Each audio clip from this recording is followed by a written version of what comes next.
ಎಲ್ಲರಿಗೂ ಕೂಡ ನಮಸ್ಕಾರ ಸ್ನೇಹಿತರೆ. ಎಲ್ಲರಿಗೂ ಕೂಡ ಗೃಹಲಕ್ಷ್ಮಿ ಯೋಜನೆಯ ಅಪ್ಡೇಟ್ಗೆ ಸ್ವಾಗತ. ಗೃಹಲಕ್ಷ್ಮಿ ಯೋಜನೆಯ 17 ಮತ್ತು 18ನೇ ಕಂತಿನ ಹಣ ಕುರಿತಾಗಿ ಕೆಲವು ಮುಖ್ಯವಾದ ಮಾಹಿತಿ ಬಂದಿದೆ. ಮತ್ತು ಇದ್ರ ಜೊತೆಗೆ ರೇಷನ್ ಕಾರ್ಡ್ ಇರೋರು ನೀವೆಲ್ಲರೂ ಕೂಡ ಬೇಗ ಈ ಒಂದು ಕೆಲಸನ ಮಾಡಿ, ಇಲ್ಲಾಂದರೆ ನಿಮ್ಮ ರೇಷನ್ ಕಾರ್ಡ್ ಕೂಡ ಕ್ಯಾನ್ಸಲ್ ಆಗುತ್ತೆ. ಮತ್ತು ಗೃಹಲಕ್ಷ್ಮಿ ಯೋಜನೆಯ ಹಣ 4,000 ಬರುತ್ತೆ. ಇನ್ನು ಮುಂದೆ ಒಂದು ನ್ಯೂಸ್ ವೈರಲ್ ಆಗ್ತಿದೆ. ಹಾಗಾದರೆ ಏನಕ್ಕೆ ಈ ಒಂದು ನ್ಯೂಸ್ ವೈರಲ್ ಆಗ್ತಿದೆ, ಇದ್ರ ಬಗ್ಗೆ ಎಲ್ಲನೂ ಕೂಡ ಈ ಒಂದು ವಿಡಿಯೋದಲ್ಲಿ ತಿಳಿಸ್ಕೊಡ್ತೀನಿ. ಈ ಒಂದು ವಿಡಿಯೋ ಸ್ವಲ್ಪ ಇಂಪಾರ್ಟೆಂಟ್ ಆಗಿರೋದ್ರಿಂದ ಮಧ್ಯ ವಿಡಿಯೋನ ಸ್ಕಿಪ್ ಮಾಡ್ದಾನೆ ಕೊನೆವರೆಗೂ ಕೂಡ ನೋಡಿ, ಎಲ್ಲ ವಿಷಯದ ಬಗ್ಗೆ ಕೂಡ ತಿಳ್ಕೊತೀರಾ. ಅದಕ್ಕಿಂತ ಮುಂಚೆ ಯಾರು ಚಾನಲ್ ಸಬ್ಸ್ಕ್ರೈಬ್ ಮಾಡ್ಕೊಂಡಿರಲ್ಲ ಗೊತ್ತಲ್ಲ, ಕೆಳಗಡೆ ಒಂದು ಸಬ್ಸ್ಕ್ರೈಬ್ ಬಟನ್ ಅಂತ ಕಾಣ್ತಾ ಇರುತ್ತೆ, ಅದನ್ನ ಕ್ಲಿಕ್ ಮಾಡಿ ಪಟ್ ಅಂತ ಸಬ್ಸ್ಕ್ರೈಬ್ ಮಾಡ್ಕೊಳ್ಳಿ. ಹಾಗೆ ಪ್ರತಿಯೊಬ್ಬರು ಕೂಡ ವಿಡಿಯೋಗೊಂದು ಲೈಕ್ ಕೊಡಿ. ಯಾಕಂದ್ರೆ ನೀವು ಕೊಡೋ ಒಂದೇ ಒಂದು ಲೈಕ್, ಒಂದು ಸಬ್ಸ್ಕ್ರೈಬ್ ಇದೆ, ನಿಮ್ಗೆ ಇದೇ ರೀತಿ ಕಂಟಿನ್ಯೂಸ್ ಆಗಿ ಅಪ್ಡೇಟ್ಸ್ಗಳನ್ನ ನೀಡ್ತಾ ಇರ್ಬೋದಾಗಿರುತ್ತೆ. ಇವಾಗ ನಾವು ಡೈರೆಕ್ಟ್ ಆಗಿ ವಿಡಿಯೋ ಬಗ್ಗೆ ಬರೋಣ. ಇಲ್ಲಿ ನೋಡಿ, ಗೃಹಲಕ್ಷ್ಮಿ ಯೋಜನೆದು 17ನೇ ಕಂತಿ ಹಣ ಇನ್ನೂ ಎಷ್ಟು ಜನ ಬಂದಿಲ್ಲ ಅಂತ ಹೇಳ್ತಾ ಇರಾ. ಮತ್ತು ನೀವೆಲ್ಲರೂ ಕೂಡ ಬಂದಿರೋರು ಇವಾಗ 18ನೇ ಕಂತಿ ಹಣ ಯಾವಾಗ ಬರುತ್ತೆ ಅಂತ ಕೇಳ್ತಾ ಇರಾ. ಮತ್ತು ಇದ್ರ ಬಗ್ಗೆ ತಿಳಿಸ್ಕೊಡ್ತೀನಿ. ಅದಕ್ಕಿಂತ ಮುಂಚೆ ಇಲ್ಲಿ ನೋಡಿ, ನಿಮ್ಮ ಹತ್ರ ರೇಷನ್ ಕಾರ್ಡ್ ಇದೆ ಅಂದರೆ ಇದುವರೆಗೂ ಕೂಡ ನಿಮಗೆ ರೇಷನ್ ಎಷ್ಟು ಸಿಗ್ತಿತ್ತು ಅಂದರೆ 4 ಜನ ಇತ್ತು ಅಂದರೆ ನಿಮಗೆ 20 kg ಅಕ್ಕಿನ ಕೊಡ್ತಿದ್ರು. ಇವಾಗ ಏನಾಗ್ತಿದೆ ಅಂದರೆ 60 kg ಅಂದರೆ ಅರ್ಧ ಕ್ವಿಂಟಲ್ ಅಷ್ಟು ನಿಮಗೆ ಅಕ್ಕಿ ಸಿಗ್ತಿದೆ. ಇವಾಗ ನಿಮಗೆ ಅಕ್ಕಿ ಬರ್ತಾ ಇದೆ, ನಿಮಗೆ ಆರಾಮಾಗಿ ಏನು ಕೂಡ ಇವಾಗ ತೊಂದರೆ ಆಗ್ತಾ ಇರಲ್ಲ. 60 kg ಕೊಡ್ತಾ ಇರ್ತಾರೆ. ಮತ್ತು ಕೆಲವು ಕಡೆ ಏನಾಗಿದೆ ಅಂದರೆ ಸ್ಟಾಕ್ ಇಲ್ಲ ಅಂದ್ಬಿಟ್ಟು ರೇಷನ್ ಕೊಡೋದನ್ನ ಕೂಡ ಸ್ಟಾಪ್ ಮಾಡಿರ. ಹಾಗಾದರೆ ನಿಮಗೆ ಈ ತಿಂಗಳು ರೇಷನ್ನ ಕೊಡಲ್ವಾ? ಹಾಗಾದರೆ ಇವಾಗ ರೇಷನ್ ಕಾರ್ಡ್ ಇರೋರಿಗೆ ಏನೊಂದು ಹೊಸ ರೂಲ್ಸ್ ಬಂದಿದೆ, ಮತ್ತು ಇವಾಗ ಗೃಹಲಕ್ಷ್ಮಿ ಯೋಜನೆದು 17ನೇ ಕಂತಿ ಹಣ ಬಂದಿಲ್ದಿರೋರಿಗೆ ಯಾವಾಗ ಬರುತ್ತೆ, ಮತ್ತು 18ನೇ ಕಂತಿ ಹಣ ಯಾವಾಗ ಬರುತ್ತೆ, ಇದ್ರ ಬಗ್ಗೆ ಇವಾಗ ಡೀಟೇಲ್ ಆಗಿ ತಿಳಿಸ್ಕೊಡ್ತೀನಿ. ಇವಾಗ ಪ್ರತಿಯೊಬ್ಬರು ಕೂಡ ವಿಡಿಯೋನ ಗಮನ ಇಟ್ಟು ಕೊನೆವರೆಗೂ ಕೂಡ ನೋಡ್ತಾ ಹೋಗಿ, ಎಲ್ಲ ವಿಷಯದ ಬಗ್ಗೆ ಕೂಡ ತಿಳ್ಕೊತೀರಾ. ಇವಾಗ ನಾವು ಬ್ಯಾಕ್ ವಿಡಿಯೋ ಬಗ್ಗೆ ಬರೋಣ.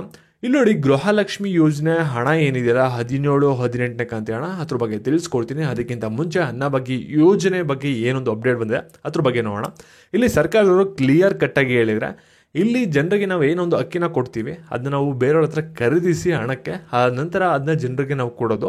ಇವಾಗ ಯಾರ್ಯಾರು ರೇಷನ್ ಅಂಗಡಿಲಿ ರೇಷನ್ನ ತಗೋತಾ ಇರ್ತಾರೆ, ಪ್ರತಿಯೊಬ್ಬರು ಕೂಡ ಒಂದು ರೇಷನ್ನ ಯೂಸ್ ಮಾಡಬೇಕು. ಅದೇನಾದರೂ ಹಣಕ್ಕೆ ಮಾರ್ಕೋತಾ ಇದ್ದಾರೆ ಅಂತ ಗೊತ್ತಾದರೆ ಅವ್ರದ್ದು ಒಂದು ರೇಷನ್ ಕಾರ್ಡ್ನ ಕ್ಯಾನ್ಸಲ್ ಮಾಡ್ತೀವಿ ಎಚ್ಚರಿಕೆನ ಕೊಟ್ಟಿದ್ದಾರೆ ನಿಮಗೆ. ಅದಕ್ಕೋಸ್ಕರ ನಿಮ್ಮ ರೇಷನ್ ಏನು ಬರುತ್ತಲ್ಲ ಅದನ್ನು ನೀವು ಯೂಸ್ ಮಾಡಬೇಕಾಗುತ್ತೆ.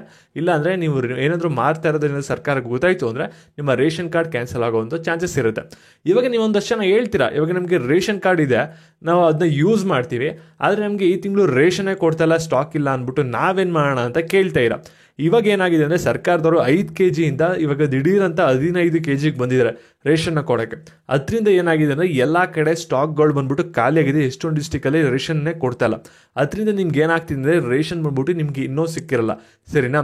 ಆ ಒಂದು ರೇಷನ್ ಏನಾಗುತ್ತೆ ಅಂದರೆ ಕೆಲವು ಡಿಸ್ಟಿಕ್ಗಳಿಗೆ ಈ ತಿಂಗಳು ಕೊನೆಯಲ್ಲಿ ಸ್ಟಾಕ್ಗಳನ್ನ ಕಳಿಸ್ಕೊಡ್ತಾರೆ, ನೀವು ರೇಷನ್ನ ತೊಗೋಬೋದು, ನಿಮ್ಮ ರೇಷನ್ ಡಿಪೋದಲ್ಲಿ ಸ್ಟಾಕ್ ತಿರ್ಗೋ ಬರುತ್ತೆ. ಆದರೆ ಇನ್ನೂ ಕೆಲವ್ರಿಗೆ ಏನಾಗುತ್ತೆ ಅಂದರೆ ಸ್ಟಾಕ್ ಬರಲ್ಲ. ಅವ್ರಿಗೆ ಏನು ಮಾಡ್ತೀವಿ ಅಂತ ಹೇಳಿದ್ರೆ ಅಂದರೆ ಏಪ್ರಿಲ್ ತಿಂಗಳಲ್ಲಿ ಅವ್ರಿಗೆ ಒಂದು ರೇಷನ್ ಯಾರ್ಯಾರಿಗೆ ಸಿಕ್ಕಿರಲ್ಲ, ಏಪ್ರಿಲ್ ತಿಂಗಳಲ್ಲೇ ಈ ತಿಂಗಳದ್ದು ಕೂಡ ಸೇರಿಸಿ ಮುಂದಿನ ತಿಂಗಳೇ ಕೊಡ್ತೀವಿ ಅಂತ ಹೇಳ್ತಾ ಇದ್ದಾರೆ. ಅಲ್ಲಿವರೆಗೂ ಕೂಡ ನೀವು ವೆಯ್ಟ್ ಮಾಡಬೇಕಾಗುತ್ತೆ, ಸರಿನಾ? ಮತ್ತು ಇವಾಗ ಗೃಹಲಕ್ಷ್ಮಿ ಯೋಜನೆದು 17ನೇ ಕಂತಿ ಹಣ ಏನಾಗಿದೆ ಅಂದರೆ ಇಲ್ಲಿ ಮಂಡ್ಯ, ಮೈಸೂರು, ಕೊಡಗು ಈ ಒಂದು ಜಿಲ್ಲೆಗಳಿಗೆ ಇನ್ನೂ ಹಣ ಬಂದು 2,000 ರೂಪಾಯಿ ಜಮೆ ಆಗಿಲ್ಲ. ಬೇರೆಯವ್ರಿಗೆಲ್ಲ ಆಲ್ಮೋಸ್ಟ್ 17ನೇ ಕಂತಿ ಹಣ ಬಂದಿದೆ. ಇವಾಗ ನಿಮ್ಗೆ ಯಾರಿಗಾರಿಗೆ ಹಣ ಬಂದಿಲ್ಲ ಅವರಿಗೆ ಲಕ್ಷ್ಮೀ ಹೆಬ್ಬಾಳ್ಕರ್ ಅವರು ಒಂದು ಅಪ್ಡೇಟ್ನ ಕೊಟ್ಟಿರೋದೇನೆಂದರೆ 25ನೇ ತಾರೀಕು ಒಳಗಡೆ ಬರುತ್ತೆ ಅಂತ ಹೇಳಿದರೆ ಈ ತಿಂಗಳು. ಅಲ್ಲಿವರೆಗೂ ಕೂಡ ವೆಯ್ಟ್ ಮಾಡಿ.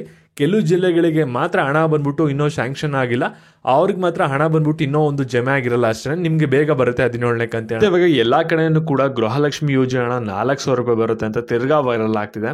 ಏನಕ್ಕೆ ಅಂದರೆ ವಿಧಾನಸಭೆಯಲ್ಲಿ ಕಾಂಗ್ರೆಸ್ ಶಾಸಕರಾಗಿರುವಂಥ ಕುಣಿಗಲ್ ರಂಗನಾಥ್ ಅವರು ಈ ರೀತಿ ಒಂದು ಹೇಳಿಕೆಯನ್ನು ಕೊಟ್ಬಿಟ್ಟಿದ್ದಾರೆ. ಅಂದರೆ ಅಲ್ಲಿ ವಿಧಾನಸಭೆ ಅಂದರೆ ಚರ್ಚೆಗಳಾಗ್ತಾ ಇರುತ್ತೆ, ವಾದಗಳಾಗ್ತಾ ಇರುತ್ತೆ. ಆ ಒಂದು ಸಂದರ್ಭದಲ್ಲಿ ಇವಾಗ 2,000 ಕೊಡ್ತಾ ಇದ್ವಿ ಮಹಿಳೆಯರಿಗೆ, ಮುಂದಿನ ಸಲ ಕಾಂಗ್ರೆಸ್ ತಿರ್ಗಾ ಅಧಿಕಾರಕ್ಕೆ ಬಂದರೆ 4,000 ರೂಪಾಯಿನ ಕೊಡ್ತೀವಿ ಅಂತ ಹೇಳಿಕೆಯನ್ನು ಕೊಟ್ಟಿದ್ದಾರೆ. ಮತ್ತು ಇವರು 4,000 ಕೊಡೋದು ಬೇಡ, ನೆಟ್ವಾಗಿ 2,000 ರೂಪಾಯಿನ ಪ್ರತಿ ತಿಂಗಳು ಕೂಡ ಹಾಕ್ಬಿಟ್ರೆ ಅದೇ ಜನರಿಗೆ ಸಾಕಾಗ್ಬಿಟ್ಟಿರುತ್ತೆ. ಯಾಕಂದರೆ 2,000 ರೂಪಾಯಿಗೆ 3 ತಿಂಗಳು ಕಾಯೋ ರೀತಿ ಮಾಡಿಬಿಟ್ಟಿದ್ದಾರೆ. ಮತ್ತು ಇವಾಗ ನಿಮ್ಗೆ ಎಲ್ಲರಿಗೂ ಕೂಡ ಡೌಟ್ ಇರೋದು 18ನೇ ಕಂತಿ ಹಣ ಯಾವಾಗ ಬರುತ್ತೆ ಅಂತ. ಇಲ್ಲಿ ನೋಡಿ, ಇವಾಗ ಈ ವರ್ಷ ನಿಮಗೆ ಫೈನಾನ್ಷಿಯಲ್ ಇಯರ್ ಮುಗಿಯೋದು ಯಾವಾಗ ಅಂದರೆ ಮಾರ್ಚ್ 30ನೇ ತಾರೀಕು ಆಗಿರುತ್ತೆ. ಅದರಿಂದ ಗೃಹಲಕ್ಷ್ಮಿ ಯೋಜನೆದು ಪೆಂಡಿಂಗ್ ಅಮೌಂಟ್ ಏನಿದೆ 17 ಕಂತಿ ಹಣ ಆಗಿರ್ಬೋದು, 18ನೇ ಕಂತಿ ಹಣ ಆಗಿರ್ಬೋದು, ಎಲ್ಲಾನು ಕೂಡ ಈ ತಿಂಗಳು ಕೊನೆಯಲ್ಲಿ ಜಮೆ ಮಾಡ್ತಾರೆ. ನೀವು ವೆಯ್ಟ್ ಮಾಡಿ, 18ನೇ ಕಂತಿ ಹಣ ಕೂಡ ಈ ತಿಂಗಳನ್ನೇ ರಿಸೀವ್ ಮಾಡ್ಕೋತೀರಾ. ಮತ್ತು ಇದೇ ರೀತಿ ಅಪ್ಡೇಟ್ಸ್ಗಾಗಿ ಚಾನಲ್ ಸಬ್ಸ್ಕ್ರೈಬ್ ಮಾಡ್ಕೊಳ್ಳಿ. ಹಾಗೆ ಈ ಒಂದು ವಿಡಿಯೋನ ಎಲ್ಲ ವಾಟ್ಸಪ್ ಗ್ರೂಪ್ಸಲ್ಲಿ ಎಲ್ಲರಿಗೂ ಕೂಡ ಶೇರ್ ಮಾಡಿ.